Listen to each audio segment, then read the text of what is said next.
Hey guys, Mike the Vike here, back for yet another Rust Base Tours. This week we're going to be doing things a little bit differently. Instead of covering multiple bases, we will be doing a very detailed review of just one base. I ended up doing a pretty lengthy interview with the owner of the base, and I thought it was really interesting. So the base we're looking at is a water base. It's made by the same guy that was in last week's video. A lot of people were interested by that video, and I thought it would be good to get some more information about it. So basically, if you're at all interested in water bases or want to learn a little bit more about the process, this video should be pretty interesting. If you want more videos of this more detailed style, please let me know. Anyways, without further ado, let's get into the video. So first off, there is underwater turrets, as I like to call them. They basically are 12 stories high of just beams, and then the turret sits on top, so it can have a full 360-degree view. You can see it all the way down and all the way up, so anybody swimming to the base gets shot at. That's very smart. We had 3 of them, but they decayed because I wasn't on for a couple days. So they've killed about 50 people now, I think. Damn. Yeah, those things got more. Oh, sorry. Oh, crap. And then down here, we have a underwater entrance that is practically unraidable. Uh-huh. It's 2 stories below water, and then if they blow in the ladder hatch, there's no way to get up into the base, which would therefore either stop the raid or force them to completely wipe the base, which is pretty much impossible with the size of it. It's a single door, so it's kind of tough to find. Yeah. I made it that way too, so it's even hard to find the door. Yeah, the stupid fog underwater. Oh, here it is. Okay. Yeah, try building this thing. That is, It's yeah. awful. I love the idea of having the door underwater. Yep. And then you have to ladder hatch up. I've made so many of these bases now that I've been tweaking things every single time, and so that entrance I started to get the concept down probably 2 wipes ago, and then I finally figured it out and had a aha moment. And then, yeah, that's awesome. Yeah. Yeah, it's the first time I've seen a base where the door is underwater. Like, that's pretty neat. Can you explain the pumpkin farm that you have here? Yeah, that's mainly the other guy that lives with me, Dean. He's obsessed with these growers. What are they called? Yeah. The things. Yeah, Yeah. so he likes to make it. And his hemp farm is down right now, but he is obsessed with the thought of making as much hemp and pumpkins as he can. Yeah, I just kind of let him do his thing. I give him a floor. That's what he did last one with the pumpkins. He was obsessed with that. He would not stop. Oh, I see. Down here, we got the loot hall, as I like to call it. Shit. That's funny.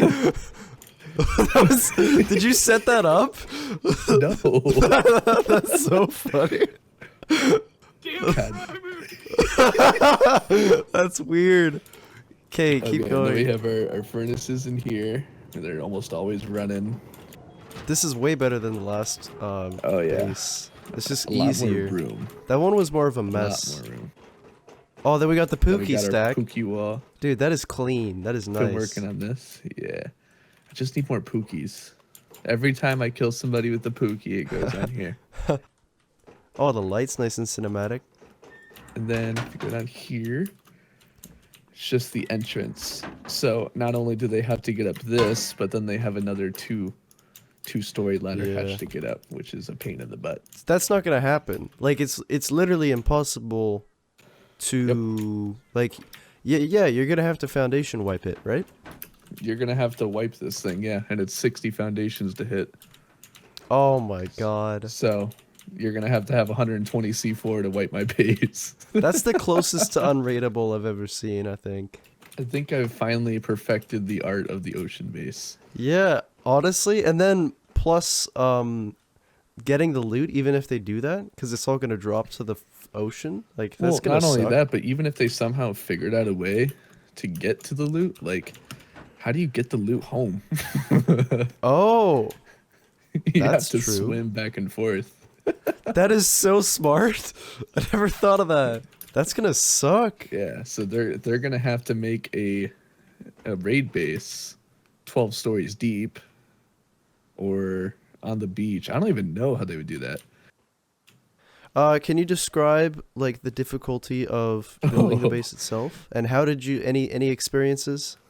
First off, the materials were insane.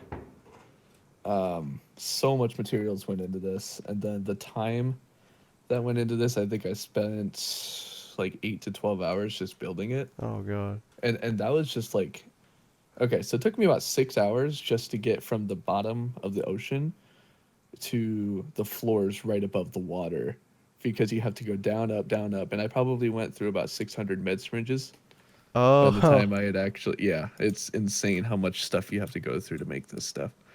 damn. This is a modded only kind of thing. Yeah, you can't do this in vanilla. There's no way. But usually what I do is when I'm starting these is I make what I call a half base, which is halfway from here to that beach there. I'll make a little 1x1 with all my stuff on it. So, and I'll go out with small increments at a time. So if I do happen to die down there, then I won't lose much. I see. And yeah, like this base, it's not just walls. Like I have to use whatchamacallit, the beams. What are they? Oh, the pillars? Yeah, the pillars. I have to use pillars from the bottom up. So Why? you do pillars and walls for stability. Oh. Because your bottom floor of the base, that's like, okay, so the floor that's right above the ocean, it's Yeah. 20% stable. Oh, So because the it's so rest tall. Of the base, yeah. Oh. So the rest of the base is like 10% stable. That's very interesting. So every single thing has to have a beam, God or you're damn. screwed, or a pillar. That would So suck. that's why it takes so much time, because you have to go down and then go all the way up with pillars, then go down, go all the way up with two walls on the foundation on each side. So you do that 60 times 4, it's like 240 times you go down. Oh my god. It's Definitely modded Ugh. only. Could you like doing that without Yeah. B grade, for example? Oh yeah, no. Without B grade, you'd be done. Like It's just rage impossible quit. without B grade. I guess another interesting fact is when I would go down there, every time. Oh no. Oh no. They're back. Every time I would get back up, I would have 10 or less HP left. Oh damn. So it was always down to the last second. That's kind of You can't even scary. see where you're going. Yeah, you can't see where you're going. You just got to kind of hope that you make it to the top. That's crazy. So Voices did a pretty darn good job of describing the base. I don't think there's much more to say, but I still think this is actually a very interesting format because you get to hear kind of the stories and a little bit more in depth on each base. Let me know if you would rather have less bases but more in depth, or more bases and less in depth. I really am impressed by this water base after hearing all the details of the build and everything else. Let me know what you think of it in the comments. This video was of course recorded on my modded Rust server. It's a 2x gather, slightly modded server. It's got TP, kits, and a whole bunch of other stuff. Kind of a easier Rust experience overall. If you're interested in joining, there's information on how to do so in the description. That's going to be the end of the video, guys. If you enjoyed, please don't forget to leave a like. That helps a ton. Also, if you're new around here, please subscribe. I've got a lot more videos on the way. Thanks for watching, guys, and I'll see you in the next video.